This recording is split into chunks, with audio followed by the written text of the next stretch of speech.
Hey, Sober on Purpose. I have the great honor of introducing to you Crystal Fedeli. She is an international alcohol recovery coach, helping women reclaim their power over alcohol that was wreaking havoc on their lives. Now, we're going to get deep into it, and I'm going to let her do it rather than reading her bio. But here's the thing. She has 2 fur babies. I only have 1 fur baby. So we have boxerism in common, which is my favorite breed. And then she has 2 little people that are 2 and 5 years old. And she has been in the field of addiction and trauma and recovery for the last 10 years, but has a research and analysis background that we're going to get to hear more about. I love the research and analysis.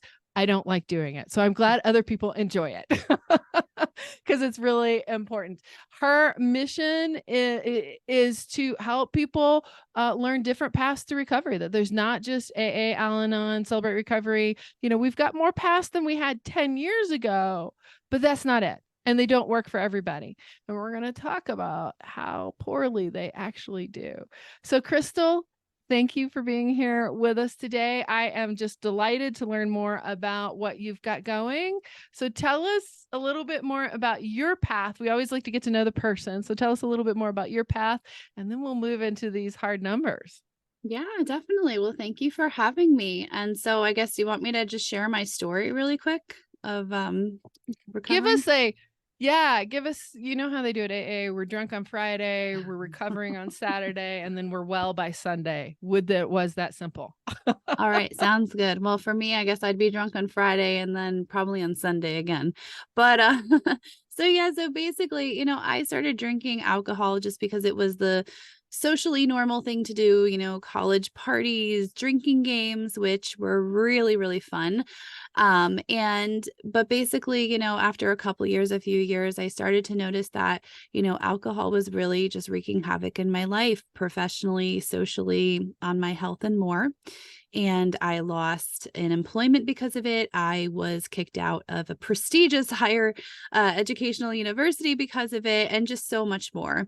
And so I began to seek help, and I went to therapy. I went to support groups such as AA, Celebrate Recovery. I went to my pastor. I went to the front of church after service for prayer. I was journaling and begging God for the answer. What else did I do? I had an accountability partner. I went to doctors. I really just did every and anything I could, but any and every one just had one answer, and one answer only for me: that if I wasn't able to moderate my drinking through sheer willpower, that I had to abstain from alcohol through sheer willpower for the rest of my life. And if I did not do this, then that just meant I didn't care. Like, I really didn't want to get better, and I didn't care about who this affected, such as people in my life. I didn't have kids at the time. I didn't care about, just my community and society at large, because let's face it, this issue does affect society at large. How many drunk driving accidents cause, serious bodily injury or even death, to the victims of that. And so basically I really set out and I tried so hard to not drink, but every single time, those obsessive thoughts and strong cravings for alcohol eventually got me. I gave in and I drank, and I had what I call an episode where something wreaked havoc in my life, as I described just a few minutes ago. And so I just suffered this way for nearly a decade. I would stop drinking. I had some bouts where I was able to stop drinking, but I picked up right where I left off every single time. And then, one day I came across this TED Talk, and the speaker claimed to have found the cure to alcoholism. And when I listened to it, I'm like, this is too good to be true. So I originally discounted it.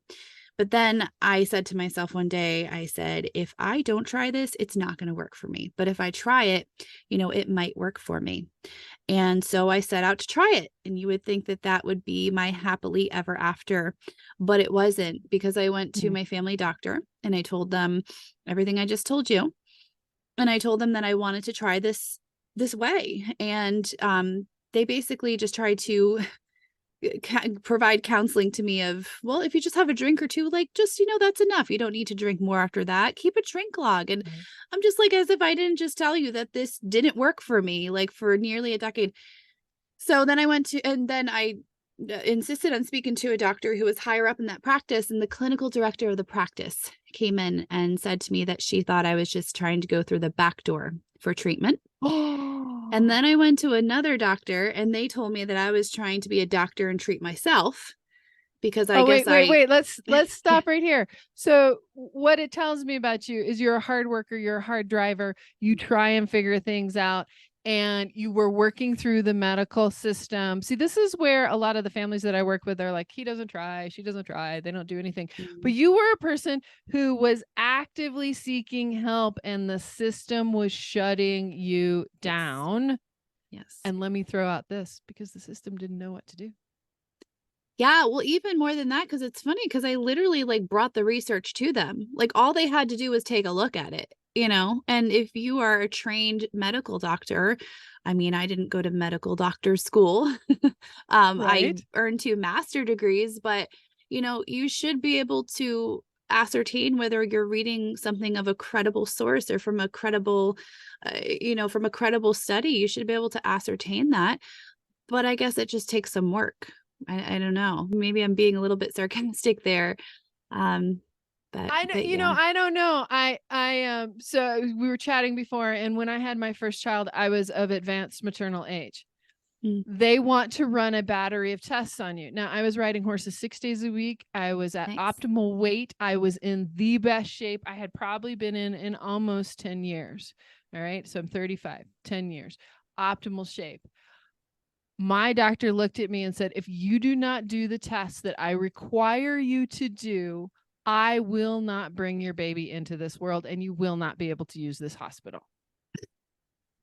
That's a whole So, other story. Pregnancy and yeah, childbirth in the but system. it's the same thing in that, this Western medicine God complex culture says this is how it will be.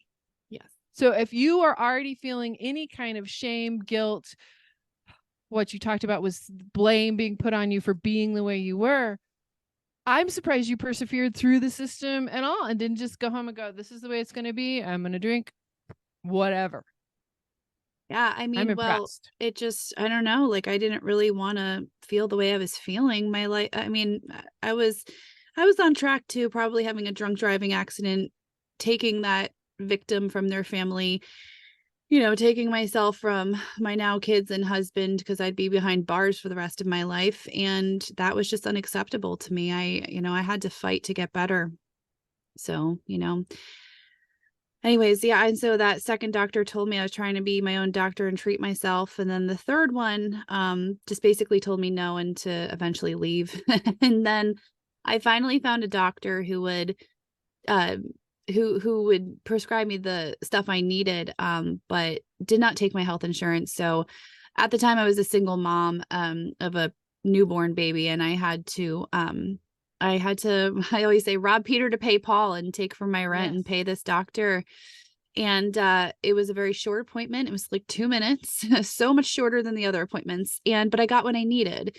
And in 2 to 3 months, I got better. Literally no more episodes where I drank way too much, no cravings, no obsessive thoughts. Now, there were wrinkles along the way, stuff I had to troubleshoot, but at least I was able to troubleshoot it. And here I am today, which is hence Woohoo. why, obviously I do what I do. So, Well, let's back up. So one of the yes. things I tell families is they are the expert on their family. They may need help. They may need help and they may need to understand some things and they may need to learn some new things, but they are the expert on your family. What your doctors were telling you was you were not the expert on your own life. If you're not the expert on your own life, who is? Yeah. Who do you turn this over to? That's So that literally that what I tell my is clients too, that they're super the expert on frustrating. them. Hmm. Yeah, absolutely the expert. Then the next phase was so you used what they call it MAT, and I can never Medication assisted treatment. medication assisted treatment. So tell us about, they're all curious. What was the video and what did you actually use? Yeah, I don't remember exactly the name of the video, but if you like go on YouTube, TED Talk alcohol recovery, you should be able to find it. But yeah, medication assisted treatment is one of the evidence-based ways that, really helps. And obviously there's multiple other things. And depending on the person, I mean, I really need to talk to the person to know exactly what I would recommend, what to present to them. But that is one of the ways. Yeah. Absolutely. And we're seeing positives and we're seeing negatives, but the thing is not to throw the baby out with the bathwater. Is Yeah. for some people it's going to work. There's multi ways to do this journey because your fingerprint and my fingerprint are completely different. God designed us all completely differently. Yeah. So we're going to come at this differently and we're going to do this differently. What we do know is that for most of us, everybody's tried a diet. Sheer willpower is not going to work. And then also, that scripture where hope deferred makes the heart sick. So if you're trying and trying and trying, and you're just not able to achieve what you're setting out to achieve, I mean, your hope really gets deferred and that really makes you sick. And it kind of makes you just throw in the towel eventually, because eventually you're going to get burnt out. I mean, you can only take so much, failure, and so that's why obviously I do what I do, because it just doesn't have to be that way. So Awesome. So tell us a little bit more about your practice and what you do. Because I know they're listening. The families are listening. They're going, okay, how do I engage her? How do I get her connected to my loved one? All those types of things. And one of the things I say is your loved one can talk with that person and see if it's for them. But you engaging that person, no, unhelpful yeah. help is that part. Yeah.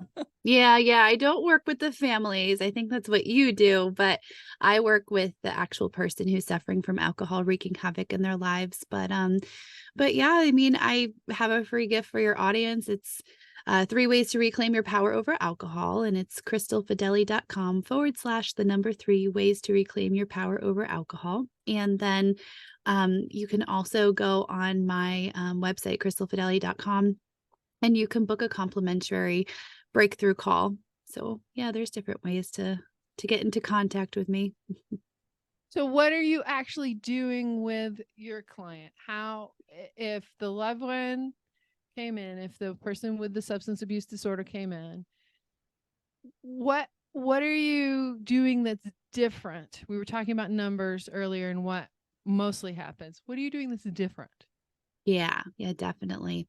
So whereas the current system, wherever you go, whether all the people I listed, right, the therapists, the doctors, the pastors, the support groups, just society at large, society and our culture at large, anybody you really go to is going to tell you that you have one way and one way only, which is if you can't moderate, then you have to abstain and you have to do it for the rest of your life. And it's just through sheer willpower. And if you can't, or you don't, that means you don't care. And so really what I do differently, I mean, there's so much I do differently. The very core of my approach is different. So basically, first I share with you all the different paths of recovery that you have available to you. And then we get really real with ourselves, and we just discover our own path that we want to take. What are our goals with alcohol? Not anyone else's goals for us, our goals.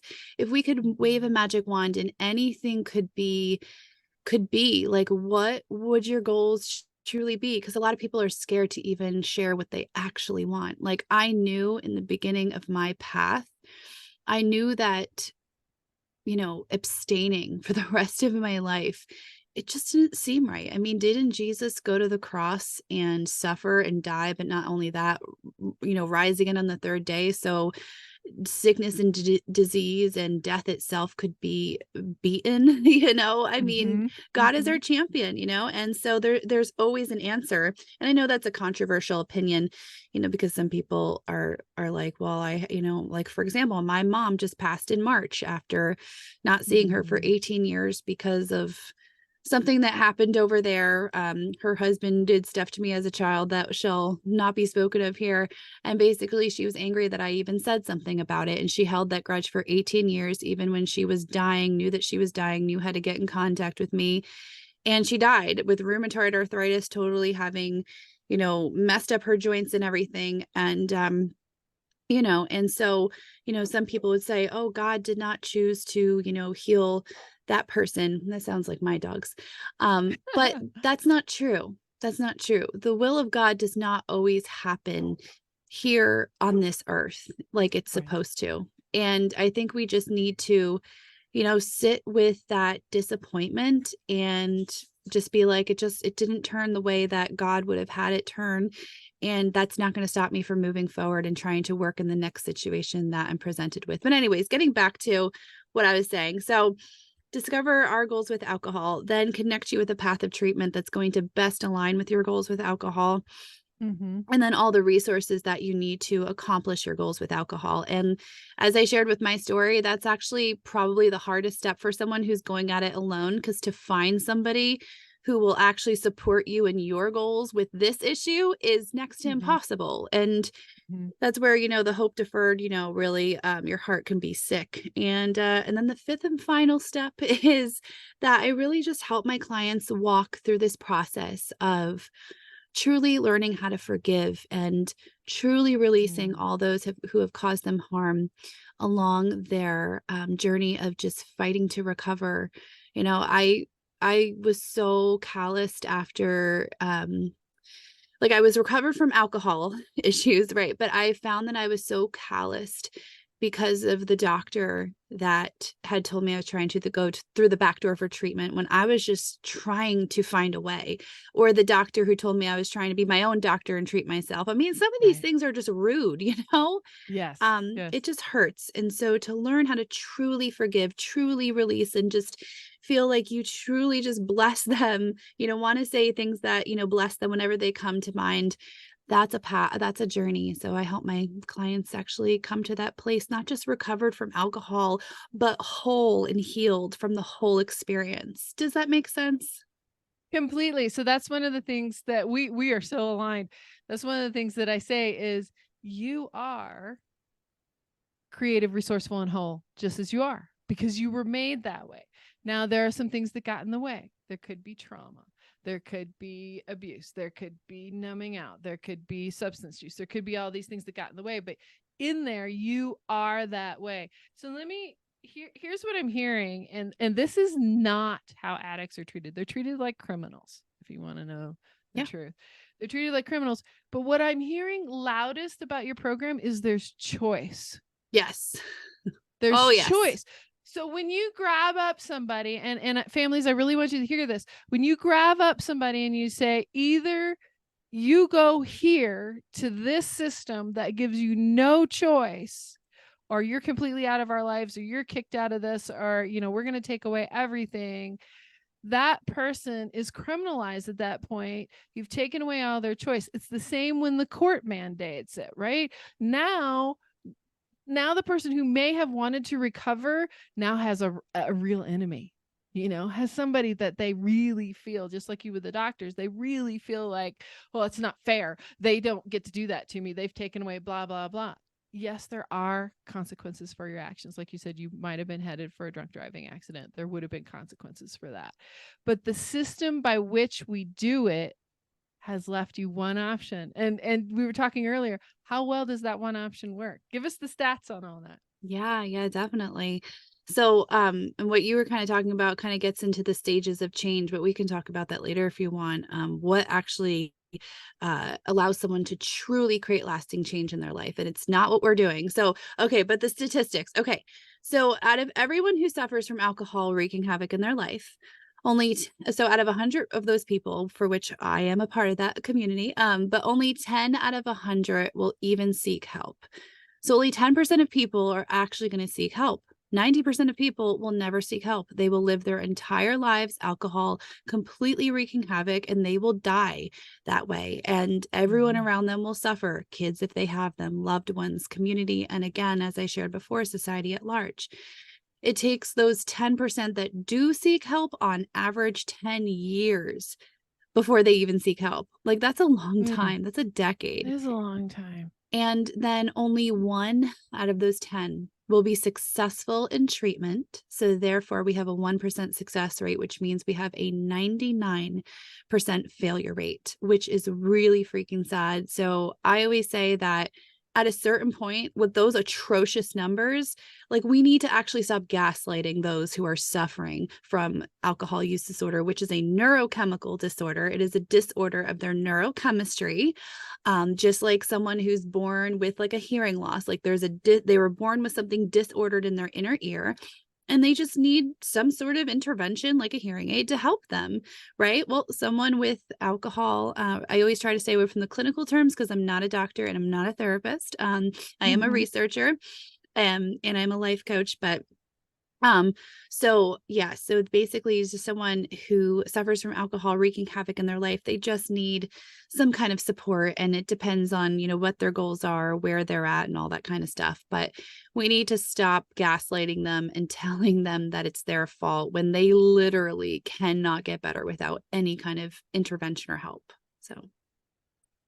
So what you're saying is they're actual human beings Mhm. with choices, Oh yeah. with goals, with hurts, habits, and hangups, pains, joys, all those things, just like the family that's surrounding them, just like the family who wants them to get better. They have all the same things, but yet we treat them as somebody who should be basically locked up. I mean, that's what Yes. we're doing. Yeah, we recriminalize it.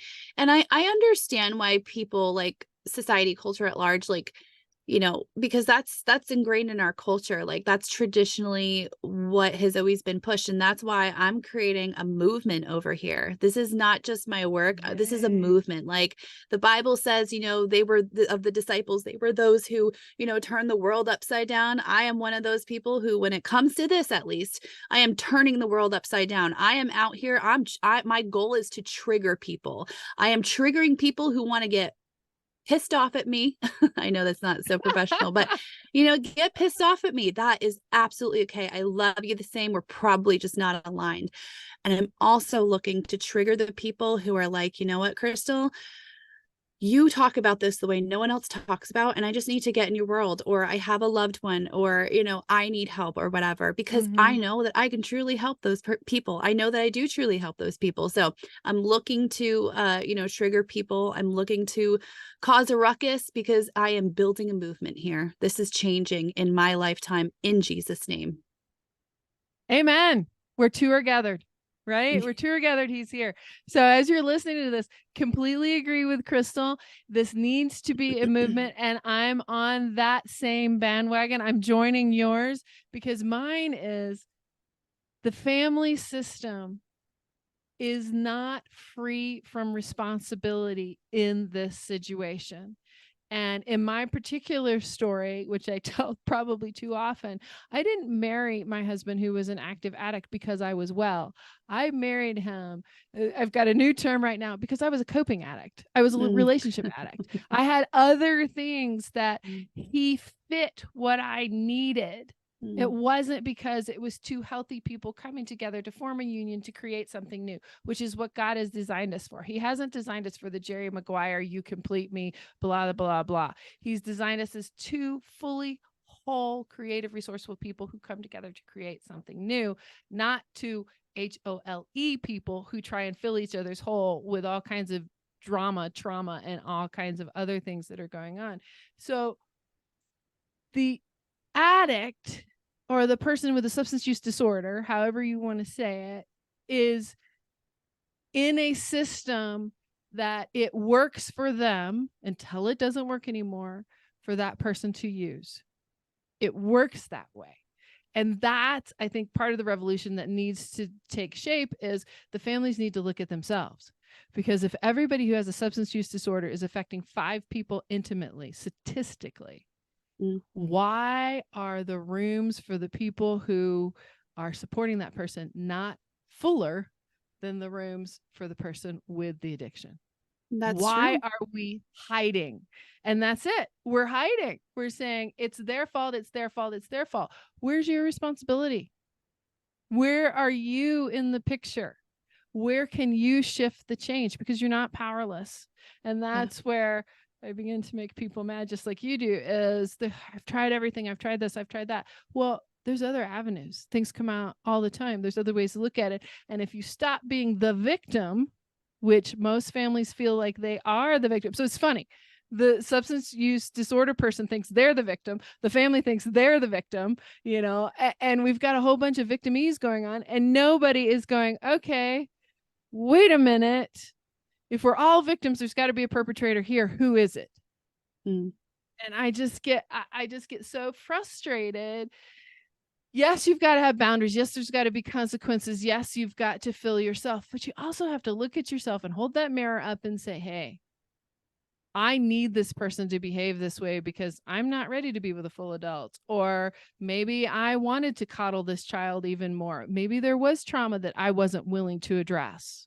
Your conversation about your mom, if she's not willing to address it, then as an adult, you have to be willing to address it so that it doesn't affect the rest of your life. Oh yeah, definitely. Yeah. I'm totally there with you, Crystal. Yeah, Like, well, there's got to be I more. I think it's really hard because like even like I just literally wrote an article about this and submitted it to the media. But anyways, about a friend that I have who knew me. She met me about a quarter away of me suffering under the whole ideology that you need to moderate or abstain just through sheer willpower. But she like saw me fail like for literally half a decade. And but then she saw me find the alternative ways, and she saw me get better in 2 to 3 months. And then she saw me go on to earn 2 master's degrees, one in research and analysis, one in advocacy and policy, where I dedicated all of my research toward this subject. And I learned the truth, part of which I just shared with, all of you about what is the data and what is the science behind this about root causes, and therefore, intervention, not even interventions, but just, ways to recover, right? Because whatever we misdiagnose, we're going to mistreat. And so our understanding of the root cause of all this needs to be solid. But anyway, and so she saw me, because I would, this is my soapbox. So I talk on and on. I just read in this, research study, da da da da da, or, whatever. I conducted my own research, right? Because one of my degrees is in research and analysis. And my conclusion was that it's not the person's fault. It's a neurochemical disorder. And I can explain the science behind that if you want me to. But she was still to this day, I literally just had a conversation with her. I think it was like 3-4 weeks ago.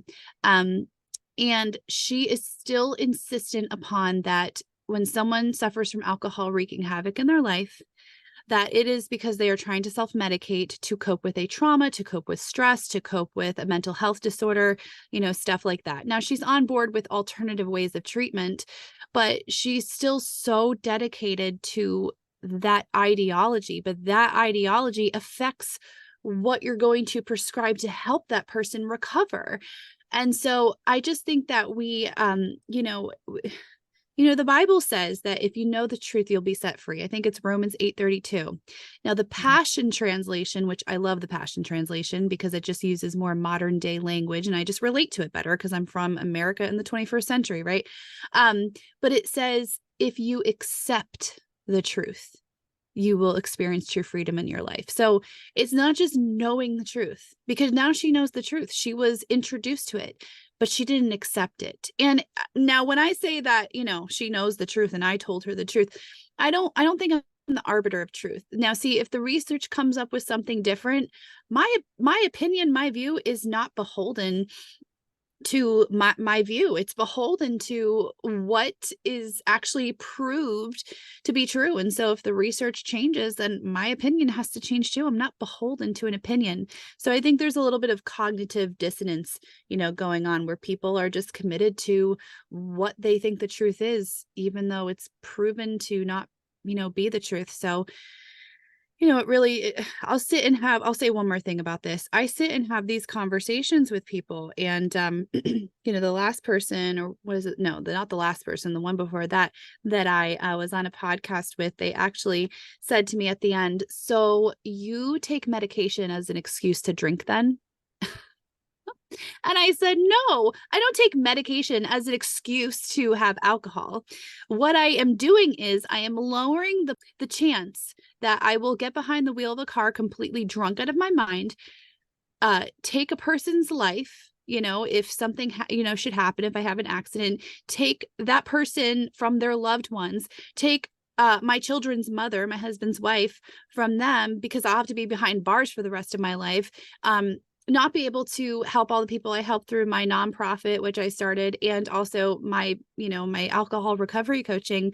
I am lowering the percentage chance of that from 99%, because there's a 99% failure rate. So I have a 99% chance of doing that. If I do the abstinence or moderation through sheer willpower, I'm lowering that, and I'm flipping it on its head to literally 0%, because alternative ways of recovery have a 78% chance success rate, upwards to an 89% chance of success. And then for the remaining 11%, there are multiple other ways of recovery. So that's actually why I'm doing what I'm doing.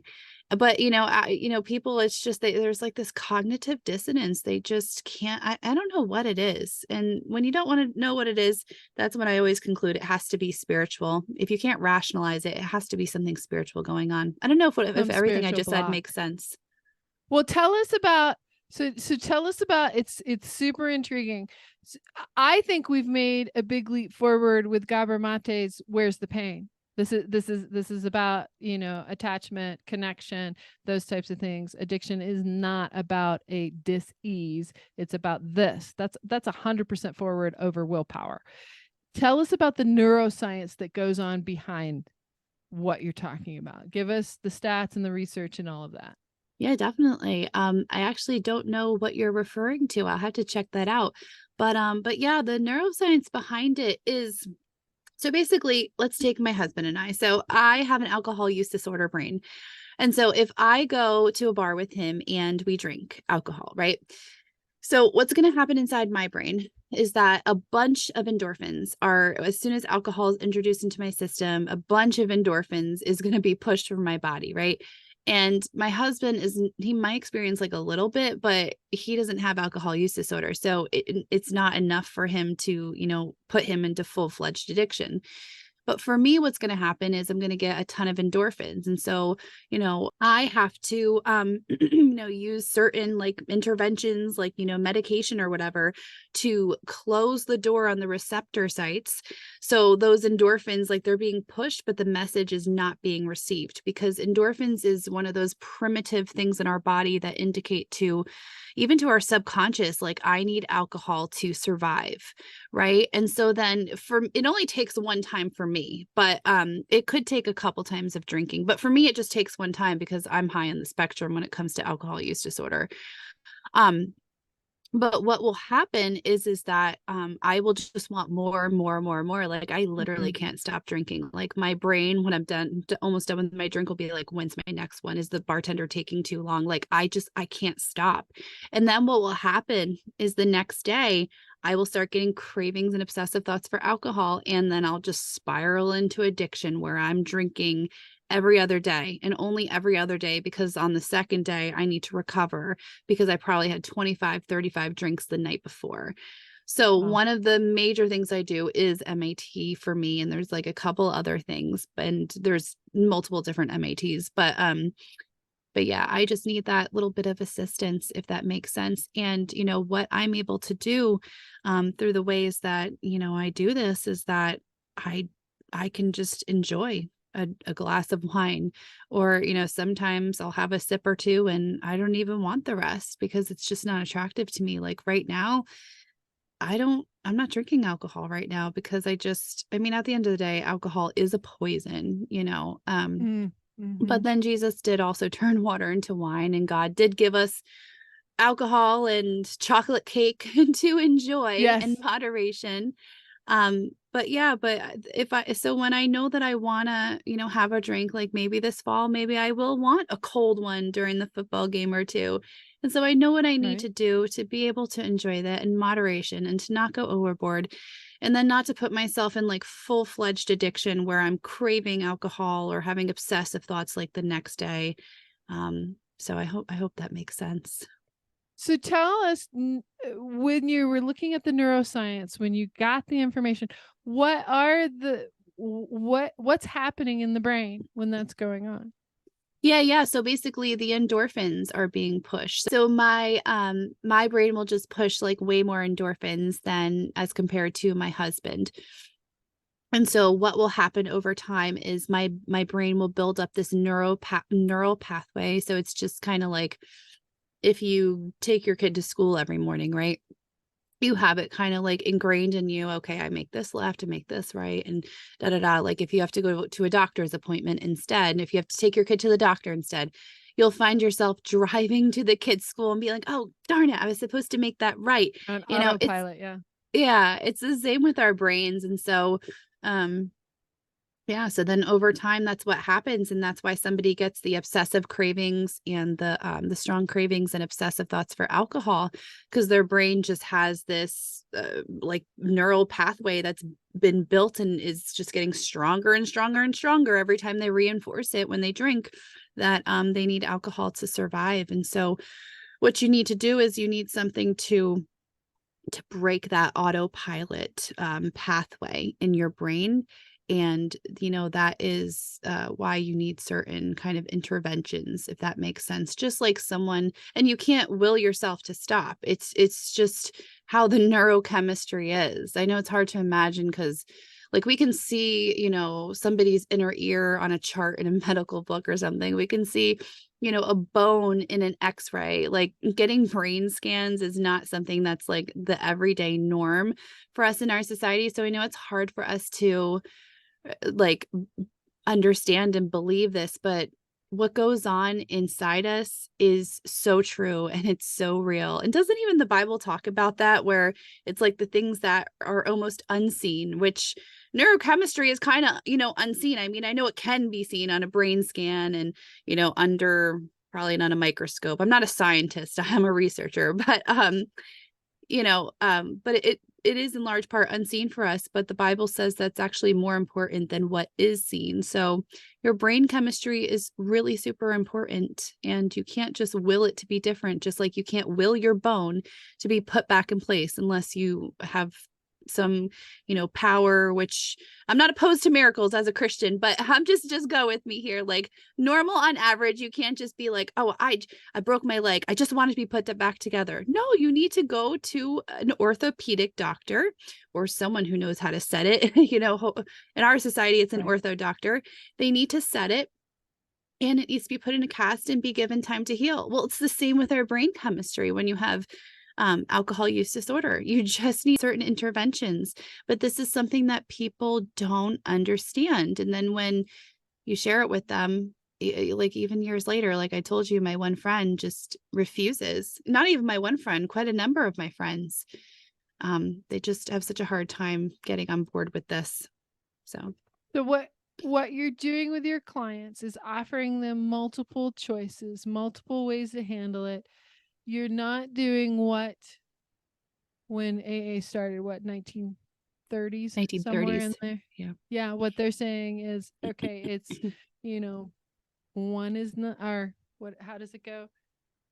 One is too many and 1,000 is not enough. So it's Mm, abstinence, right? And like so many people, you're saying that's not a reality. Well, as we pull that into, overeating anonymous, relationship addiction, all those types of things, I can't get away with not eating, right?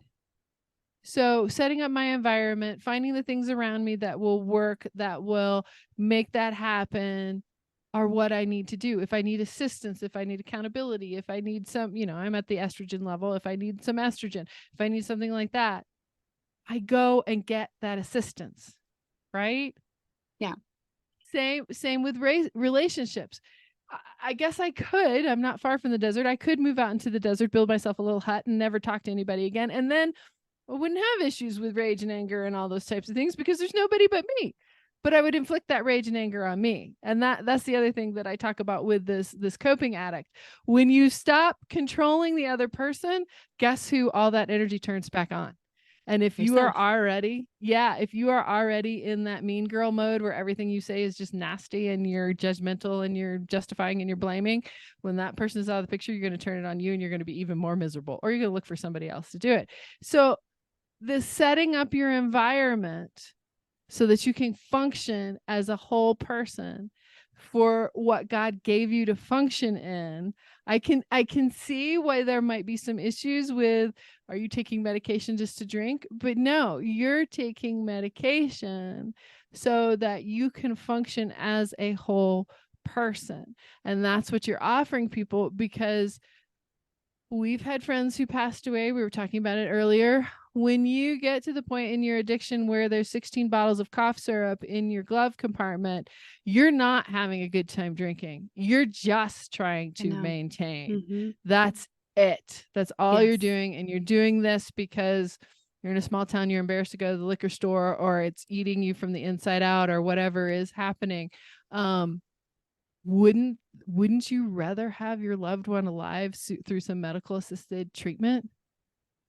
Wouldn't you rather have them? And there are issues, like there are issues with all things. You move to Suboxone and maybe that doesn't work for you. You move to something else. You've got a list on your page of those. You move to something else. Maybe that doesn't work for you. How do they do it with birth control? How do they do it with antidepressants? How do they do it with diabetes medication? How do they do it with antipsychotic medication? They give you one. If that doesn't work, they move you to the next one. I don't know why we have stigmatized this so much that we're not willing. And you could say, well, God didn't say that and God didn't create that, but God gave us the brains to create this. God also didn't create bridges or cars and stuff, but we use it because, it makes our life easier. And God actually, I mean, where did it come from? It did come from the earth somehow, some way, and that's, it's not the only way medication assisted treatment. Like there's other different, approaches to treatment, but it is, one of the ways too. But I mean, at the end of the day, do we want to get better or do we want to stay sick? Or do you want your loved one to get better, or do you want your loved one to stay sick? I mean, you have to ask the question, and that's kind of just what worries me about even my friend that I spoke with, a few weeks ago. It's just like, I'm not concerned about you because you don't struggle with this, but I am concerned because maybe there's another Crystal who will come to you in church like I came to her for help, and you will not give them the truth. And so they will not be able to be set free. And so that's the saddest part. It's like, I don't need people to agree with me. I don't care, other than it's affecting other people. And, if you look at the data for child welfare, substance use disorder and poverty are the two main things why children are removed from their parents. And so this is a huge issue, and our children deserve to grow up in safe homes with the parents who made them, because that's, what God intended. And so we really need to fix this issue too, because we have so many kids being just growing up broken because they can't be with their mom or dad because of this issue. And if it's just so easy to solve and we were able to solve it, this would even impact like innocent children. Like I said, this affects society at large. Absolutely. So. And you said this can have a 78 on the low end, a 78% success rate. You've worked with a lot of clients. Give us kind of a composite of what happens when they step in and work with you. Do most of them do some kind of MAP procedure because they're coming to you for that? I can see that, because if they could have found it some other way, they're going to do it that way first. I would think most people really do not want to take a pill if they can do it any other way. Yeah, well, MAT, like I said before, it's not the only intervention. It's one of the tools that we have in our arsenal, but it's not the only one. So it really depends on where the person is, what their goals are, and it just like, just this whole way of thinking that someone has a choice for abstinence or moderation on the way to abstinence. Like there's multiple different ways. And somebody even just saying that is why people come to me. And just someone who is going to listen to them and not judge them, and that it's a safe space. And of course, unless anybody says that they have an active plan to harm themselves or others, right? Like Sure. Sure. everybody in my state at least is a mandated reporter. Um, Mhm. but other than that, like it stays safe, with us, and it's a safe space and it's not judgmental. And so here's all your options, and then let's discover like what is your goal? Like Mhm. who cares about anybody else's goals? I don't care about them.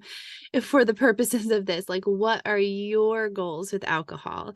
And then we uncover it, and then we connect them with the path of treatment that best aligns with their goals from my expertise of what is available to them and what can I recommend. Hey, you said this, that, and the third. I think this would be best, right? And then help connecting them with all the resources that they need to accomplish their goals that they picked with alcohol. Mhm. Mhm. So yeah, but there's many different tools in our arsenal, but it really depends on the person. And that's such the phenomenal piece about coaching. I was trained as a non-directive coach. So what you are bringing forward is what's important to you. What's important to me is immaterial. Other than, as you said, if you're going to hurt yourself or someone else or Yeah. cause harm, then we have to report. But other than that, it's immaterial. So with somebody, I can see it with a family that's been under the gun by either the court system or by treatments, or especially the school when they're dealing with children, to be given an opportunity to say, this is what's hurting me. These are the things I want to go for. These are the choices I'm being told I have to make. I don't want to make those choices. These are the choices that I want to make. And to have their world open to that there are other choices. So that's the craft model is really about reducing harm. Abstinence may not be in the cards, and it may not have to be if some of the other things are taken care of. And that's what I hear you saying is, look, you're a real human being. You have real hurts, habits, and hangups and feelings. And what do you really want? And a lot of, I would say a good portion of people don't sit down and think about that. They want the pain to go away, but then what? Then Well, what's yeah. next? What do you really want? Well, I think a lot of people who suffer with this, I think they're just like, I just want to be able to drink like a normal person. Like, why does it have to be so hard for me? Like, why? Why did I have to be born and suffer with this? They want to be someone else. And I felt that way for years until I was able to, find alternative paths to recovery and the professionals who would actually help me. And I'm just so lucky to have found it because it's not mainstream. Um, so yeah, yeah, and it's just so sad because it doesn't have to be that way, and people don't even think it's possible, so they probably Mhm. just stay suffering. So that's why I'm creating a movement here. That's wonderful, Crystal. Tell us again where the audience can find you, where they can talk to you. And I just really want to encourage people in the audience, call her, talk to her. If it's right for you or your loved one, great. If it's not, that's okay too. At least you will have more information. And like she said, maybe somebody will walk up to you at church or in the grocery store or wherever and say, hey, I see that your husband, your brother, your sister, whatever is doing well. What did you decide to do? And maybe you didn't work with Crystal, but you have more information. That's what we're lacking. We shut this down because we're so afraid. So tell us where we can find you. Yes, definitely. Well, I have, a free gift. It's called 3 Ways to Reclaim Your Power Over Alcohol. And if you go to crystalfedeli.com/, the number 3 ways to reclaim your power over alcohol. You can just fill out your information and it will email you that resource. and yeah, to really just get you started on your journey, at least to give you the very, very, very first step. And then if you want to book a call to see if you are a perfect fit for my program, Reclaim Your Power Over Alcohol, if you go to crystalfedeli.com, there are buttons all over my website. And yeah, you can book a call, and we'll see if you're a perfect fit to work with me. And if not, I'll give you a resource that will at least help you as you go along your way. So Well, Crystal, thank you so much for being here. I know the audience will appreciate it, that there's other opportunities, there's other ways out there, and you're not stuck, you're not powerless, and there are resources that you can turn to. It may take a little work, but it takes a little work to stay stuck too. So thank you again.